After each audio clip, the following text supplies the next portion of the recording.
मित्रांनो, मी मंजू भोसले सावंत मंजूस मेजवानीमध्ये पुन्हा एकदा तुमचे अगदी मनापासून स्वागत करते। रमजान सिरीज चालू केलेली आहे। रमजान सिरीजचा आज 9वा दिवस आहे। आज आपण बघणार आहोत मुंबई फेमस स्वीट अफलातून, जे की माझं पर्सनली खूप फेवरेट आहे लहानपणापासूनचं। चला आता मग सुरुवात करूया आपल्या आजच्या रेसिपीला। इथे आपण अर्धी वाटी रवा घेतला, म्हणजे 100 ग्रॅम रवा असेल।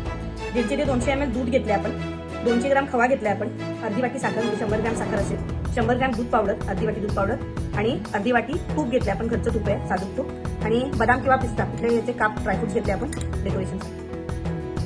आपण एक कढई घेतले, कढई आपली गरम झाले। आता यामध्ये आपण जे अर्धी वाटी तूप घेतलं होतं ते तूप घालून,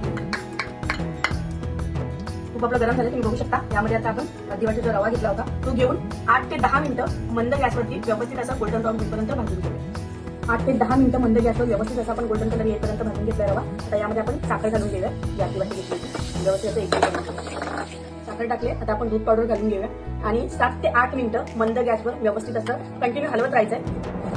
शिजून घेऊयात आपण, फ्राय करून घेऊया। बघू शकता तुम्ही 7 ते 8 मिनिटं कंटिन्यू मी त्याला हलवते, कंटिन्यू असं स्टर करत राहायचं जेणेकरून जळू नये खाली। तर यामध्ये आपण या स्टेजला दूध घालून घेऊया। दूध आपण घातले, आता दुधाबरोबर आपण खवा पण घालून घेऊया आणि व्यवस्थित असं एकजीव करून घेऊया।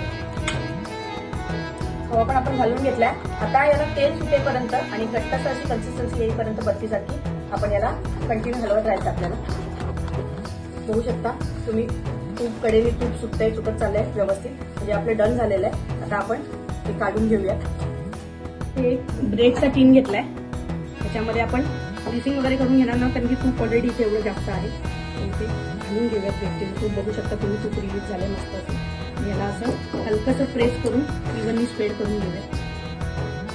बघू शकता तुम्ही ब्रेड टीन मध्ये व्यवस्थित आपण स्प्रेड करून घेतले। तूप किती रिलीज झालं तुम्ही बाजूने बघू शकता। आता आपण ड्रायफ्रूट घालून घेऊया आणि हलकंसं प्रेस करून 1 तास थंड होण्यासाठी ठेवून देऊया। तुम्ही फ्रीजरमध्ये पण ठेवू शकता याला। 1 तासभर आपण थंड होण्यासाठी ठेवून दिली होती। आता याला आपण पीसेसमध्ये कट करून सर्व करून घेऊया सर्विंग प्लेटमध्ये। मस्त असतं मुंबई फेमस स्वीट अफलातून आपला रेडी आहे, तुम्ही बघू शकता। मी कट करून सर्विंग प्लेटमध्ये सर्व करून घेतलंय। किती मस्त असं झालंय, तर मी तुम्हाला टेस्ट करून सांगते। मस्त, खरंच खूप सुंदर झाले। नक्की ट्राय करून बघा आणि कसं झालं हे कमेंटमध्ये कळवायला विसरू नका। धन्यवाद।